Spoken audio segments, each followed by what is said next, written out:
People wonder why people use herb, but herb is a very spiritual plant, you know. Cannabis is by far the most popular illegal drug in the world.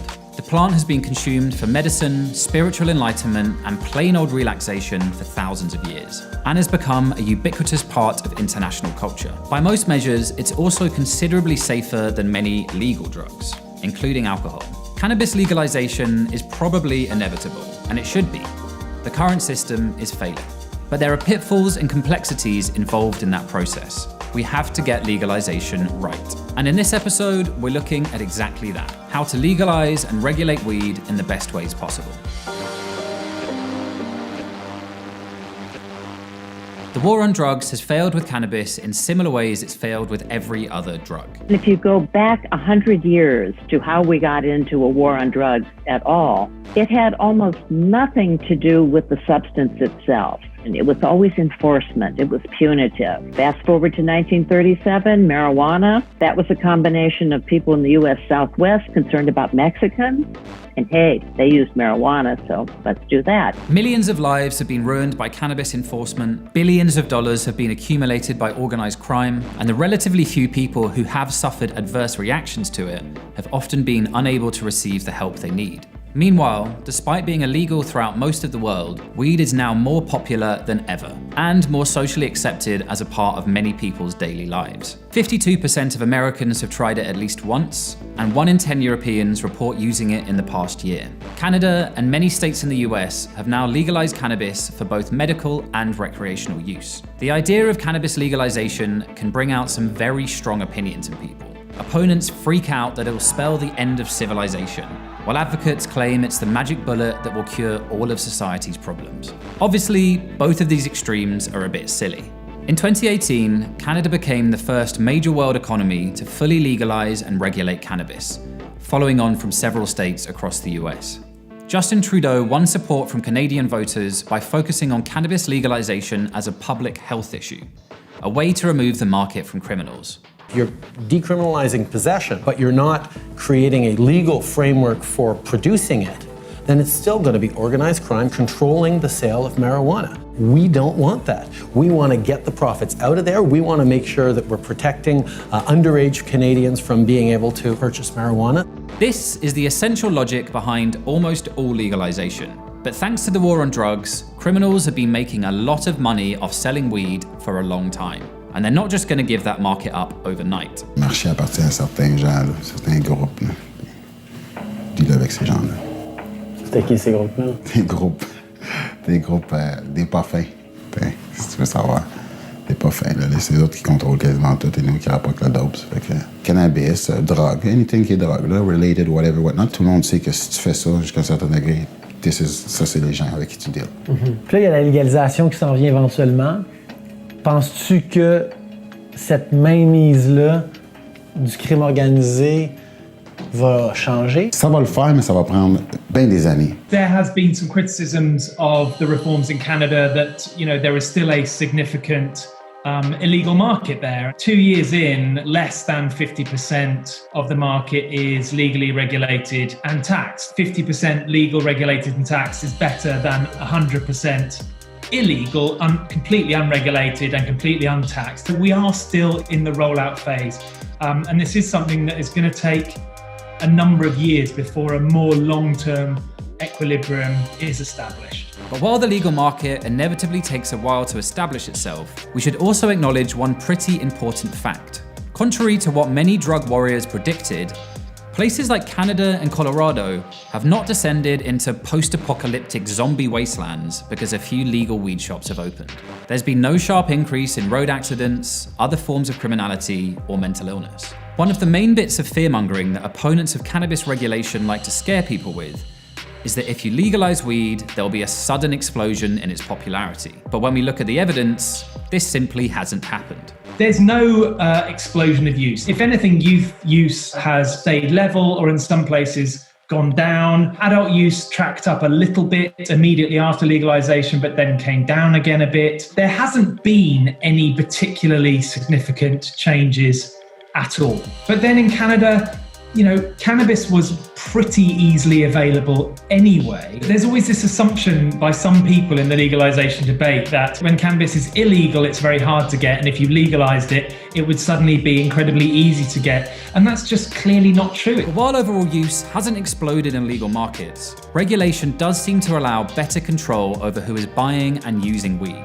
If you're not old enough to go to the stores, but there is less illegal cannabis available, then yes, availability will go down. But given that that's one of the things that legalization regulation is trying to achieve, that's actually a good thing. This is really crucial. One of the biggest worries around cannabis is the potential effects of heavy use on mental health, particularly for young people as their brains are still developing. However, while heavy use of high-potency cannabis by young people is considered a risk indicator for conditions such as psychosis, and daily use of any drug, including alcohol, can be dangerous, the extent to which cannabis directly causes mental health disorders has yet to be established. But the important factor here is that as youth consumption hasn't gone up where weed has been legalized, there's every indication that a regulated market is a way of protecting young people's mental health, not endangering it.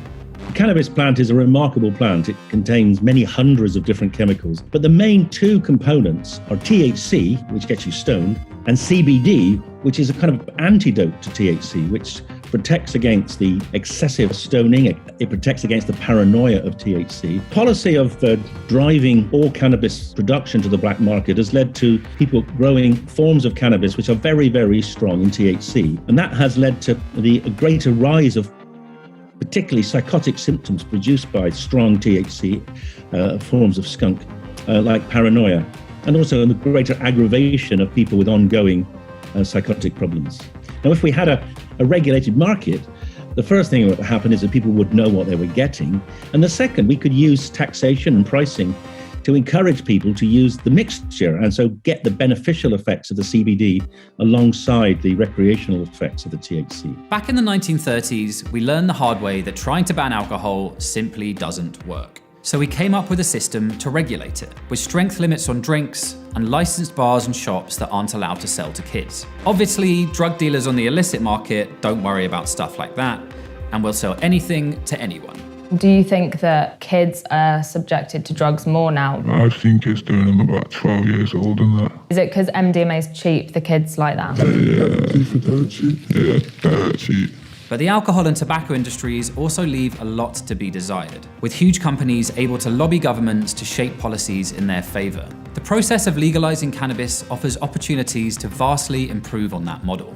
One of the first major concerns is not just about weed suddenly being sold in fancy shops, but who gets to run those shops? This is pretty much the archetypal cliche of legal cannabis. Bearded guys with elaborate vape machines droning on about their favorite strains of kush, like craft beer geeks but with hazier short-term memories. But in reality, it's not the nerdy cannabis enthusiasts who are actually running the show.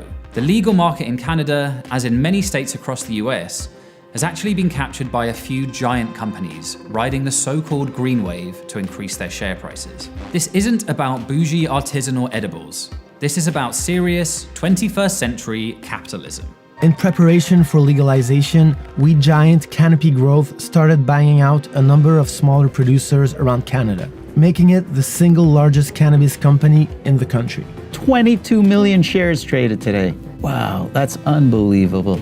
It's been the biggest trading stock every day in Canada for the last couple of weeks. Obviously, it's not a problem in itself that people make a bunch of money out of cannabis. People already make serious money out of it. But there's also the danger of some real injustice here. First of all, governments tend to make getting legal cannabis licenses so expensive that only the big corporate players can actually afford them. So independents are shut out from the start. For almost 100 years, the worst violence and oppression of the war on drugs has fallen on people of color and marginalized communities. Now, many jurisdictions ban people with previous convictions from receiving legal cannabis licenses. Obviously, that disproportionately excludes many of those same people who've been persecuted for so long, who are then forced to watch as a bunch of slick, predominantly white business people cruise in and make a load of profit off the now legal weed business. This has led some in the African American community in particular to try to reclaim this space, like former NBA star Al Harrington.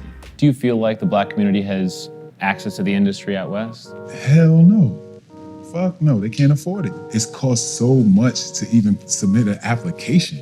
You know what I mean? I mean, hundreds of thousands of dollars. That's why I had to continue to be an advocate to try to change some of these laws and break down some of these barriers, and we can really uplift our community with this plan. And this isn't just about the US. Many of those big cannabis companies that accumulated huge amounts of capital during the first green wave have been using that money to take over emerging legal weed markets across the world. Jamaica decriminalized cannabis in 2015, but many there are worried that it's foreign venture capitalists who will be reaping most of the rewards. It starts at $2,000 for a license to grow weed and $10,000 to transport it. That's more than the average Jamaican's annual salary. Maybe there's a chance here, not just to end the war on drugs and raise tax revenues, but to actually create some reparations for those who have been most affected. Luckily, the patchwork of how different American states have gone about legalization so far gives us a wide range of evidence of what works and what doesn't.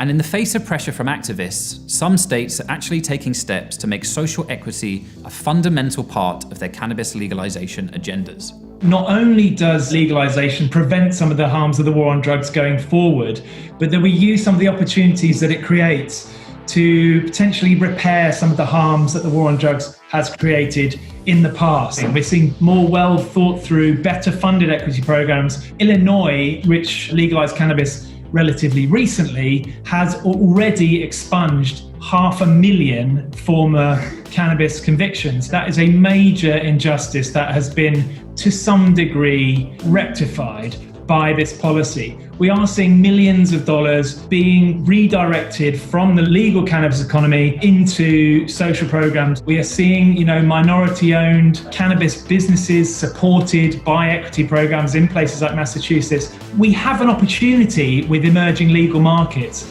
to do things differently and to do things better. War on drugs has been going on a long time.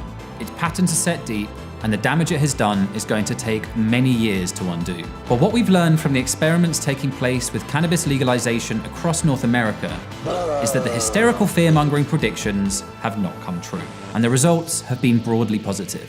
However, as we consider legalization across the rest of the world, there's also a lot we can learn about how to do things better. Prohibition didn't work with alcohol, and it hasn't worked with cannabis either. But we're now at a crossroads where we don't simply have to repeat the mistakes of the alcohol or tobacco industries and can actually create something more effective, fair, and positive. A new industry that works for everyone involved. We'd like to congratulate drugs for winning the war on drugs.